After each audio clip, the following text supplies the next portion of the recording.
All right. Hello, everybody. From the Long Beach Parks Recreation and Marine Department headquarters in El Dorado Park West, this is the Parks Make Long Beach series, a video series highlighting the people, places, programs, and partnerships that make Long Beach parks. You can follow us on social media at hashtag ParksMakeLB. My name is Alma Castro, Long Beach Parks Recreation and Marine Partnership Officer. I'll be your host for today's episode on the people who make parks.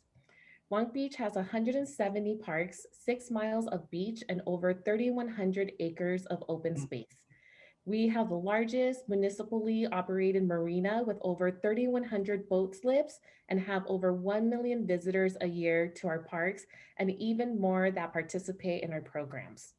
Our open space is so fundamental to who we are as a community that it literally the city's namesake. A park system as extensive as this is made possible with partnerships and support from highly qualified organizations who help to plan, maintain, and program parks and beaches for our community. We have some of the most amazing partners that make this all possible. And in today's episode, we'll highlight some of our partnerships organizations who are the people that make our parks. Welcome. To get us started, we'll have a lightning round of introductions. So why don't we go ahead and start with Partnerships of Parks? Thank you, Alma. My name is Trinka Rousel. I'm Executive Director of Partners of Parks. And we've been a partner of the park system since 1989. Our organization was actually formed in 1985. Through an agreement with the city, we formed the ability to exclusively fundraise to support the Long Beach Parks and Park Systems. Great. And could you let us know, do you have a favorite park? That's a tough one. So when I was first dating my husband, what was forever ago, 20 years ago, I played co-ed softball actually with our board president, Ron Antoinette. I played co-ed softball with Ron at Stearns Park 20 years ago. And my husband lived somewhere else and he drove down and surprised me at a softball game. But I would have probably say the nature center. I walked there through all my pregnancies of one of my three kids. That was my daily exercise and therapy during my pregnancies. Nice, thank you. And how about David, your name, job title, organization, the mission and purpose, and your favorite park? Okay, my name is Dave Zanata. I'm the chair of the Parks, Recreation, Marine, and Animal Care Department of the City of Long Beach, and also a board member of Trinka's organization, Partners of Parks. And my favorite park is not limited to one. El Dorado Nature Center, of course. I remember the days of fireside talks down in the pit as you enter, which is all redone now. Hopefully we'll be able to bring them back in some way, shape, or form. And Willow Springs Park, our new park over in the 8th and 7th District. Beautiful example of what a concrete city can have for its people. And also the Dominguez Gap wetlands. Let's not forget the wetlands. So those are my three top choices. Fantastic. And how about you, Georgia? Yeah, I would say Georgia Stewart, by the way, Campfire. And we got our start way back in 1929 with land that was donated to the city for what became Houghton Park. And only at that time, it was like 400 acres. And we had a little piece of it in the northwest corner of what is now Artesian Atlantic. And that was the beginning of our partnership. So that was kind of fun. So that's how we got started. And I think that my favorite camp is, my favorite park is DeForest Park, which I already think of as a camp. You can tell where my head is. And actually, I would say that, oh gosh, I feel like I've missed a question, but oh, I know what it was. Our purpose and mission. And our purpose and mission is truthfully summed up in a tagline that we've had for many years, which is, in Campfire, the first fire we light is the fire within. And we really want to be those people in the lives of children, teens, and families. So that's what we're about. Thank you. And Dan. I just want to make it clear that Georgia was not around when they started that way back then in 1920 something. Just, you know, Enough. I mean, not even close, Georgia. My name's Dan Knapp. I'm with the Conservation Corps of Long Beach. I'm the executive director. I like to say the Conservation Corps, we're first and foremost a youth development organization. And our mission is to develop young people to reach their full potential through work, service, conservation, and education. So what that really means is our young folks get out there in the community, they do a lot of great work, whether it's enhancing parks, helping maintain parks, hopefully doing more programming at parks as a means to that youth development. So, and that said, my favorite, I sound like David a little bit and Trinket and then Georgia, you know, we got a couple programs going on right now that we're really, really excited about. We're gonna have a new satellite site at the Forest Wetlands Park. It'll be a community center, but it'll also be a base of operations for the Corps to help, you know, maintain that area, help take care of it, really focus on that lower Los Angeles River, and then working with partners like Campfire, people, Friends of the Park, People for Parks, things like that. And then our other one is at Willow Springs Park. We have a pretty cool, innovative program. It's an urban forestry program that we're partnering with the city, in this case, Public Works, to take dead and dying trees in the city and then repurpose that lumber for furniture, for art, to maybe end up back in the parks as benches and what have you, and then also replace all those trees that have to be taken out because they're dead and dying at a 2-to-1 ratio. So we're really excited about that and excited about our partnership with the city. Thank you, Dan. I just want to say that Dan was around in the 1920s. He just wears his age well. Hey, I'll take it. And leading up to our next question, what makes a partnership successful? Why don't we have David start us off as a board member and commissioner? What does that mean to you? What's the ingredients? Well, it's engagement and caring about everyone in the city, equity across the board in all of our districts. The commission that I have the pleasure of serving on, our audience is every single member of the public. And it's great to see some of our collaborations and our partnerships here in this Zoom. There's many, many more. There's hundreds of them across the city. But it just goes to show you how important this department is. I rank them, our commission ranks it up there with the police and fire, that takes care of the quality and the safety of our city. Without parks, the others can't really function 100%. And without them, we can't function as a park system. So it's imperative. We've seen a great example of that with our partnership with the city and the pandemic, because more than 50% of our employees in parks, recreation, and marine and animal care were repositioned in other departments to help out with keeping our parks open, keep closing them when they needed to be, the vaccine locations and testing locations. So that just gives you that up-to-date partnership. But the three people that are on this Zoom show you how important and the matrix of how this works, because we like to touch the lives of every single citizen in the city. And our direct partners are our city council members and our mayor, and Brent Dennis, who is our 6-month-old parks director, and Meredith lead that charge and have been doing an amazing job in navigating the pandemic and our city, keeping our city safe. So our partnership and our mission is to serve every single one of the citizens of the city of Long Beach. Thank you. And how about the rest of the group? What makes a successful partner? I love what David had to say. I look at this as we're all part of a puzzle, and we all have our piece or pieces of that puzzle.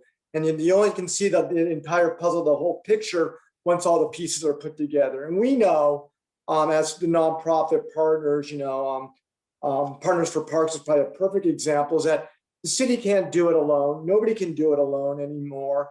And so we're always looking for a niche or a gap that we could put as a conservation corps in this case, that we can help fill, or we can help fill a need, or fit that our piece of the puzzle into that niche that may be unmet, or that gap that's unmet, or that gap that there's a need there. So I think that's the beauty of it, and I think the beauty of City of Long Beach, and especially right now with this new strategic plan, that's going to help be that blueprint moving forward to identify those gaps, and bring in other partners and other entities in the community to make sure that everything's whole and we have this bigger picture, and everybody benefits, obviously.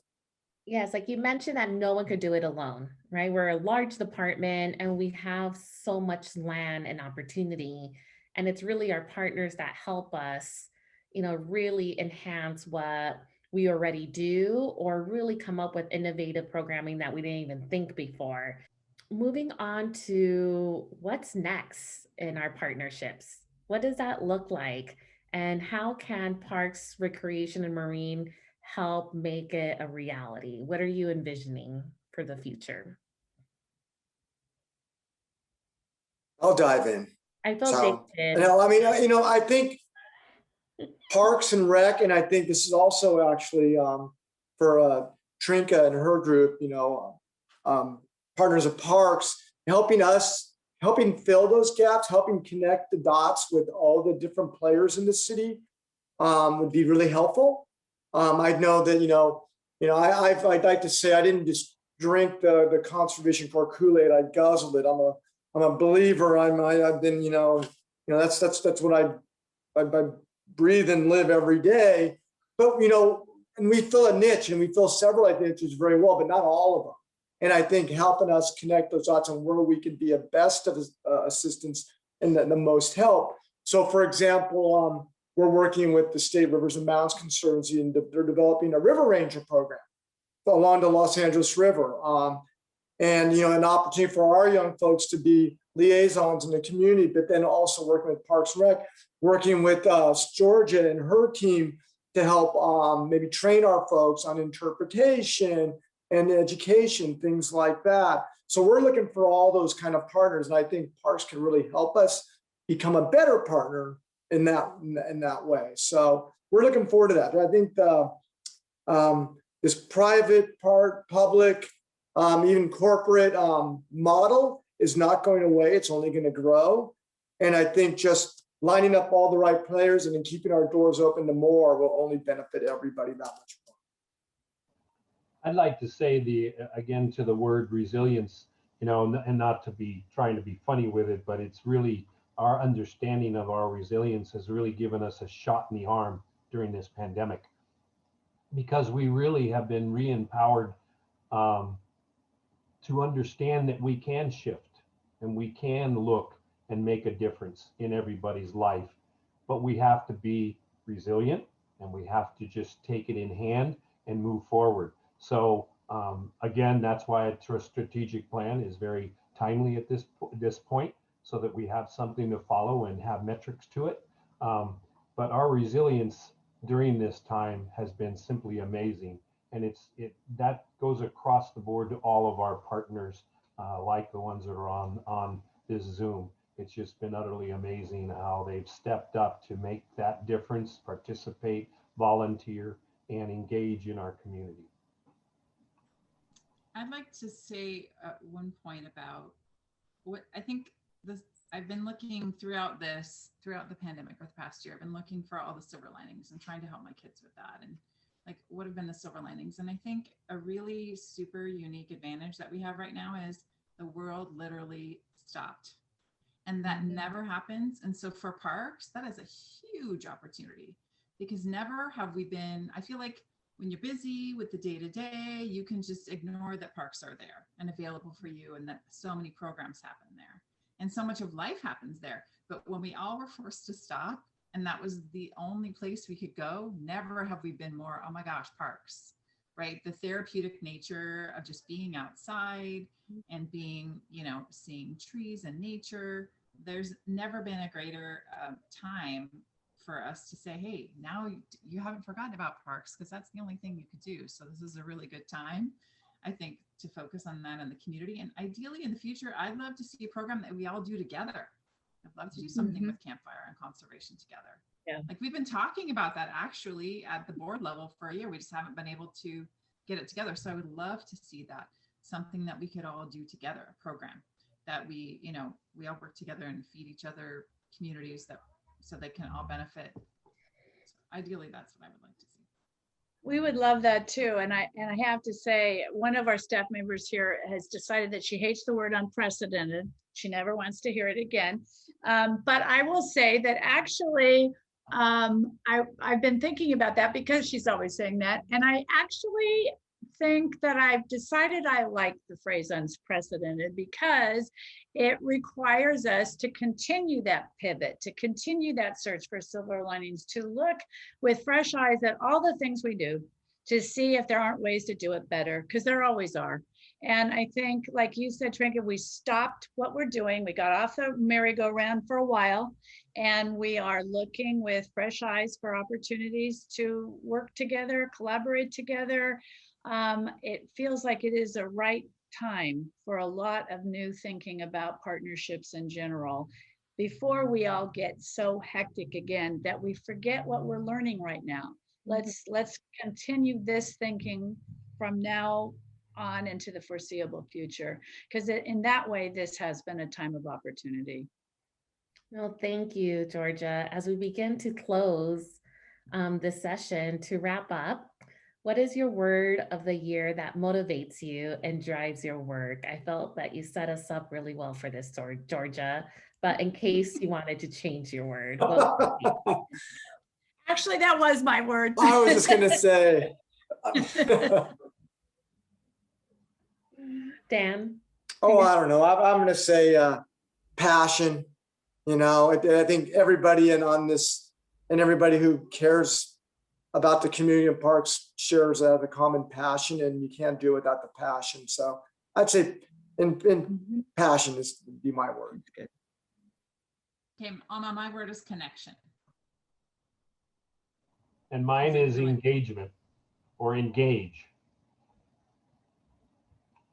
If I had to pick a word, it would be optimism. I watched a documentary once, and it says optimism's a moral choice. And I see that people and our partners making that choice every day is to be optimistic. So as we begin our closing, today's episode has shown how people make parks and how parks make people. I would like to thank our partners who shared their stories today about their role and how parks make Long Beach. You can see this story on Twitter, Instagram, and Facebook, and follow us on social media at #ParkMakesLongBeach. Stay tuned for future episodes of the Parks Make Long Beach series, highlighting the people, places, programs, and partnerships that make Long Beach parks. Thank you for giving us a generous amount of time today. Enjoy the rest of your day. Visit your favorite park.